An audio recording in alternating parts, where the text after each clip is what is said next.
नाज़रीन भलीकार चवंदासीं कराची में ब्रेकिंग न्यूज़ असां शेयर कंदासीं। सिंध जे वॾे वज़ीर सैयद मुराद अली शाह सां वफ़ाक़ी वज़ीर अहसन इक़बाल मुलाक़ात कई आहे। मुलाक़ात में मुल्की मईशत, तरक़ियाती मनसूबनि ऐं सियासी सूरत हाल ते ख़यालनि जी ॾिबट। मकरान कोस्टल हाईवे 25 साल अॻु ठाहियो वियो पर उनखे इकनॉमिक कॉरिडोर जो दर्जो न मिलियो। अहसन इक़बाल जो इहो चवणु आहे सिंध हुकूमत जी निगरानी हेठि ठहंदड़ कोस्टल हाईवे ईंदड़ 5 महीननि में मुकमल थी वेंदो। Sindh coastal highway economic corridor ठही वेंदो। वॾे वज़ीर सैयद मुराद अली शाह जो इहो चवणु आहे। केटी बंदर रोड ते अॼु खां कमु शुरू कयो वियो आहे। ही रोड 36 किलोमीटर डिघो आहे। उनजी लागत ते 16.2 बिलियन रुपया ख़र्च ईंदो। वफ़ाक़ी PSDP में 3 बिलियन रुपया रखिया विया आहिनि, 2 बिलियन रुपया जारी कया विया आहिनि। अहसन इक़बाल जो चवणु आहे सिंध में हलंदड़ समूरनि मनसूबनि खे मुकमल फंडिंग वक़्त सिर कई वेंदी। अहसन इक़बाल जो इहो चवणु आहे। अवांखे आगाह कंदासीं सिंध जे वॾे वज़ीर सैयद मुराद अली शाह सां रिथाबंदीअ वारे वफ़ाक़ी वज़ीर अहसन इक़बाल मुलाक़ात कई आहे। मुलाक़ात दौरान मुख़्तलिफ़ मामलनि ते ॻाल्हियूं कयूं वयूं। मकरान कोस्टल हाईवे 25 साल अॻु ठहियो पर उनखे इकनॉमिक कॉरिडोर जो दर्जो न मिली सघियो। सिंध हुकूमत जी निगरानी हेठि ठहंदड़ कोस्टल हाईवे ईंदड़ 5 महीननि में मुकमल थींदो। इहो सिंध जे वॾे वज़ीर जो चवणो हो। Sindh coastal highway economic corridor ठही वेंदो। केटी बंदर रोड ते अॼु खां कमु शुरू कयो वियो आहे। ही रोड 36 किलोमीटर डिघो आहे ऐं वफ़ाक़ी PSDP में 3 बिलियन रुपया रखिया विया आहिनि, 2 बिलियन रुपया जारी कया विया आहिनि। सिंध में हलंदड़ समूरनि मनसूबनि खे मुकमल फंडिंग वक़्त सिर कई वेंदी। अहसन इक़बाल अहिड़ी ख़ातिरी पिणु कराई आहे।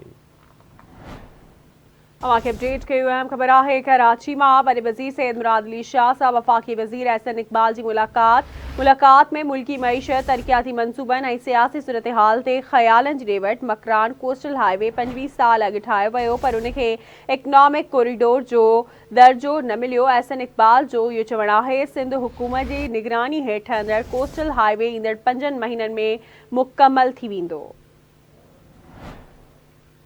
Sindh coastal highway economic corridor ठही वेंदो। सिंध जे वॾे वज़ीर सैयद मुराद अली शाह जो चवणु आहे त केटी बंदर रोड ते अॼु खां कमु शुरू कयो वियो आहे।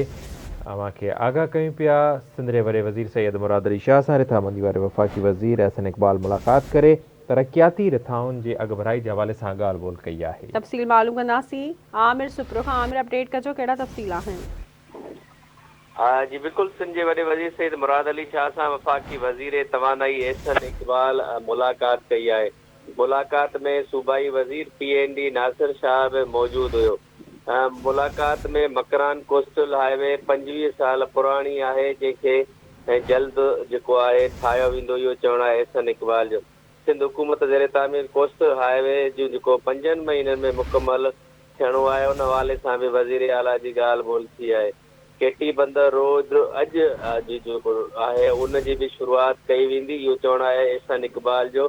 वफ़ाक़ी जेको रोड आहिनि उहे 36 किलोमीटर जी लागत सां 16.2 बिलियन जे रुपयनि जो ख़र्चु थींदो। इहो चवणु आहे वफ़ाक़ी वज़ीर इहो बि चयो आहे त PSDP में 3 बिलियन रुपया रखिया विया आहिनि जिन ते तरक़ियाती कम कया वेंदा। केटी बंदर रोड ऐं उन सां गॾोगॾु जेकी पॉइंट 0 खां शुरू थिए थो उतां शुरू कयो वञे। इहो चवणु आहे नासिर शाह जो।